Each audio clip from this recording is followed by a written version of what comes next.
Des parcours de femmes d'ici et d'ailleurs, tous les samedis à 12h45.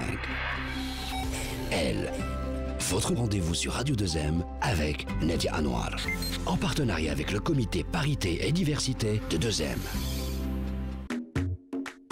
Architecte de formation, Salima Filali a gardé des voyages de son enfance, les souvenirs de l'architecture et de l'artisanat d'art qui font la beauté des anciennes médinas du Maroc. Lauréate du programme de mentorat Light Up de la Fondation WRP, ses créations de Zellige sont le reflet à la fois d'un savoir-faire millénaire et de sa réinterprétation contemporaine. J'ai le plaisir d'accueillir avec nous Salima Filali, architecte et designer. Bonjour Salima et merci d'avoir accepté mon invitation. Bonjour Nadia, merci beaucoup à vous. Alors, racontez-nous votre histoire, Salima.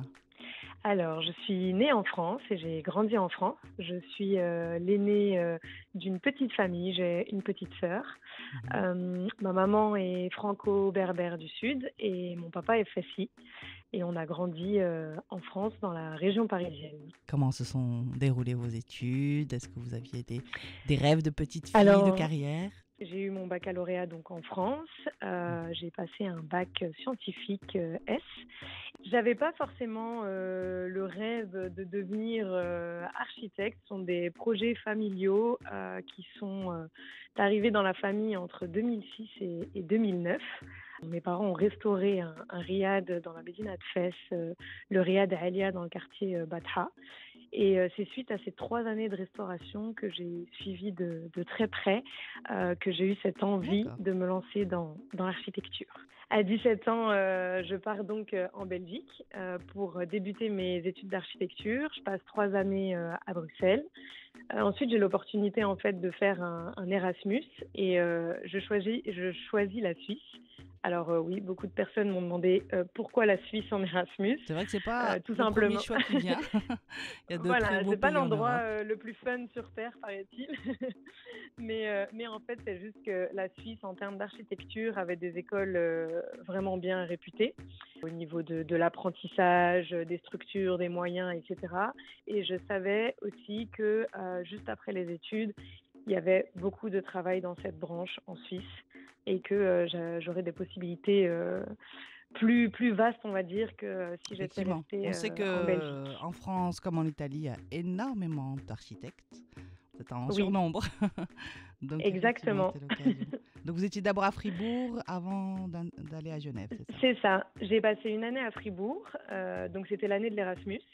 Ensuite, j'ai décidé finalement de rester en Suisse et d'être diplômée d'une école suisse. J'ai dû donc faire comme une petite passerelle avec une année de stage. Donc je suis revenue sur Genève, j'ai fait une année de stage et puis je suis restée. J'ai fait ma dernière année de master dans l'école d'architecture de Genève. Et pendant cette dernière année, j'ai choisi mon sujet de thèse de master sur la médina de Fès. Et j'ai donc travaillé pendant une année à faire mes recherches sur la médina de Fès, quelle articulation entre passé et futur. J'ai donc été diplômée avec les félicitations du jury. J'ai reçu un prix qui est un prix suisse d'architecture qui s'appelle le prix du GPA.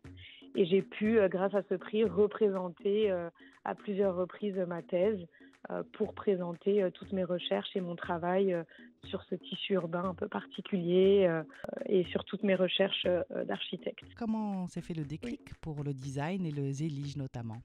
Alors en fait, j'ai tout de suite commencé à travailler après mes études à Genève dans un cabinet. J'ai travaillé pendant environ 6 années sur des projets de grande échelle, donc des bâtiments, du logement, écoles, programmes mixtes, bureaux, commerce, etc. Banque également. Et puis en fait, en parallèle, j'ai eu l'opportunité de pouvoir concevoir et réaliser la maison familiale de mes parents à Asela, dans le nord du Maroc. Et en fait, donc je me suis attelée à tous les dessins de cette maison. J'ai pas pu malheureusement suivre de près le chantier, donc ça a été fait par une entreprise et par mon père qui était sur place.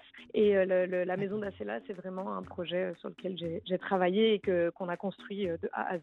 Dans quel style? Donc en fait, on a travaillé et pensé cette maison vraiment justement entre le contemporain et le traditionnel, c'est-à-dire penser des espaces qu'on vit plutôt de manière contemporaine, comme par exemple la cuisine ouverte, qui est quelque chose qu'on ne va pas retrouver dans un riad traditionnel, avec une cuisine qui communique avec le salon, etc., pour qu'on ait vraiment une vie familiale un peu plus fluide entre les différents espaces. Mais c'est une maison qui a été conçue également à ciel ouvert, avec un patio. Donc voilà, on a ce plan vraiment de cour intérieure traditionnelle qui nous tenait particulièrement à cœur, mais tout en réfléchissant et le design et l'architecture avec voilà, plus de confort, on va dire. Puis après, il y a eu toute cette recherche des matériaux. C'est à ce moment-là que moi, j'ai fait pause sur mon travail à Genève. Je suis partie pendant plusieurs mois donc, à Asséla pour suivre tout ce travail de détail, de matière avec les artisans. Donc, on a travaillé avec des menuisiers, on a travaillé avec des artisans du stuc, donc du GUPS. Ça, c'est vraiment absolument incroyable de regarder les artisans travailler et d'apprendre. Vous avez rencontré des difficultés, justement, dans ce milieu qui reste masculin, au Maroc notamment? Alors, honnêtement, quelques petites difficultés plutôt sur mon travail d'architecte en Suisse, parce que j'ai été mise sur des projets de grande échelle. Faut dire que quand l'architecture est un métier d'âge mûr, entre guillemets. Donc, quand on commence à 22 ans, qu'on arrive sur des chantiers et qu'on est en train de monter un immeuble de 300 logements et qu'on doit aller voir ce qui se passe avec les entreprises, c'est très compliqué. À la fois, on est trop jeune et à la fois, on est une femme. Je pense que le combo des deux, on fait des premières années, des années plus difficiles, en tout cas sur chantier. Tout ce qui va être conception, forcément, on n'a pas vraiment de difficultés, mais c'est sur le terrain que c'est compliqué. Par contre, au Maroc, à l'inverse, je pense que non, j'ai pas eu de difficultés. Alors, je pense parce que j'étais un peu chapeautée aussi par mon papa qui s'occupait, lui, vraiment du chantier des entreprises. J'ai plus senti une forme de respect et de bienveillance et de se dire waouh, cette jeune fille qui arrive là de Suisse pour monter la maison de ses parents et qui a arrêté son travail pour ça. Donc non, j'ai senti plutôt de l'admiration, de la bienveillance et beaucoup d'échanges. Et c'est ça qui m'a donné ensuite envie de finalement me lancer dans mon projet de Zélige. C'est sûrement alors, parce que ça s'est bien passé à la base. De Zélige, de ce patrimoine qui encore à l'heure d'aujourd'hui fait rêver. Oui, alors le Zélige, pourquoi le Zélige? Comme je vous ai dit juste avant, j'ai travaillé plusieurs matières, donc du bois au plâtre, même la pierre de Taza. Enfin, vraiment, on a travaillé les matériaux et le savoir-faire local marocain. En fait, j'ai été prise de passion par le Zélige pour plein de raisons. Il y a tout ce côté géométrique qui fait beaucoup référence aussi à mon travail d'architecte et des dessins, des formes, etc. Il y a le travail de la matière au niveau des teintes, des émaux, des reflets, des textures. Et il y a surtout aussi ce travail technique que je trouve absolument incroyable. Moi, je peux m'asseoir à côté d'un alum du Zélige et le regarder vraiment pendant des heures, couper ces petites pièces, m'apprendre, me donner le nom de chaque pièce, m'expliquer comment il les assemble. En fait, c'est un travail scientifique. Hein. Moi, je suis vraiment admirative et émerveillée. Oui. Et c'est à la fois, c'est vraiment l'essence de l'architecture, de notre architecture arabe. C'est ça. Et vous avez su vraiment la faire revivre. Je me suis posé beaucoup de questions quand j'ai travaillé avec le Zélige parce qu'à chaque fois que je leur demandais de faire un truc un peu différemment, je sentais que ça prenait vraiment du temps, que c'était compliqué de les sortir de leur zone de confort, qu'ils avaient l'habitude de faire ça comme ça, de telle couleur, pas comme ça. C'est là où je me suis dit, c'est fou, quand on reproduit quelque chose de génération en génération, on se pose même plus de questions vraiment. On se dit, c'est comme ça qu'il faut faire, donc on fait comme ça. Et en fait, mon idée, c'était vraiment de dire, c'est merveilleux, mais moi, si demain j'ai envie de le travailler, je pourrais plus travailler uniquement la forme géométrique islamique parce que je travaille sur des projets, plutôt des projets européens et occidentaux. Et en fait, c'est là que toute la réflexion est venue de comment on peut réinterpréter, quelles sont moi vraiment mes influences, mes envies, quel est mon vécu pour qu'on aille vers quelque chose d'autre et en quoi je suis légitime ou pas de faire quelque chose d'autre, qu'est-ce que je veux conserver, qu'est-ce que je veux faire évoluer. Donc il y a eu quand même un très gros travail, c'est pas juste prendre son crayon et dire moi je veux faire ça. Après cette période d'apprentissage, vous êtes devenu entrepreneur. En quoi consiste votre activité maintenant ? Donc je ne travaille plus dans un cabinet d'architecture pour une entreprise, mais je prends des petits projets d'architecture pour moi qui me permettent toujours de réfléchir sur l'espace, sur la lumière, etc. Ça, c'est quelque chose qui m'intéresse vraiment et que j'ai pas voulu lâcher.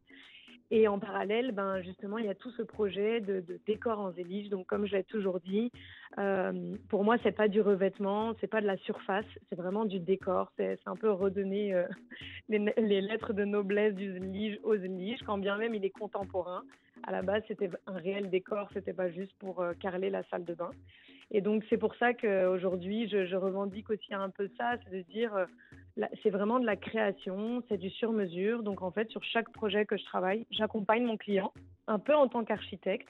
Je fais des dessins souvent, je fais des propositions avec des teintes, des motifs. On valide et ensuite, quand c'est livré, j'essaye de passer selon la géolocalisation des projets. En tout cas, quand c'est en Suisse, je passe sur le chantier, voir accompagner mon client jusqu'à la finition du travail. Quels sont vos nouveaux projets? Sur quoi vous travaillez actuellement, Salima? Alors actuellement, je travaille sur des projets, donc ça va être beaucoup de la rénovation appartement, villa.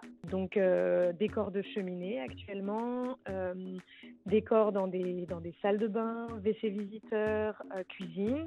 Je Vos travaille chantiers, c'est aussi plus, sur... c'est plus l'Europe ou le Maroc ou le continent? Alors pour l'instant, À c'est quelle clairement échelle? plus l'Europe. D'accord. C'est plus l'Europe, vraiment. Donc c'est un tout jeune projet, hein. Moi, j'ai démarré début 2021, donc c'est vraiment tout récent. J'ai axé ma communication là où je suis basée. Donc c'est vrai que pour l'instant, j'ai plutôt mes projets en Suisse.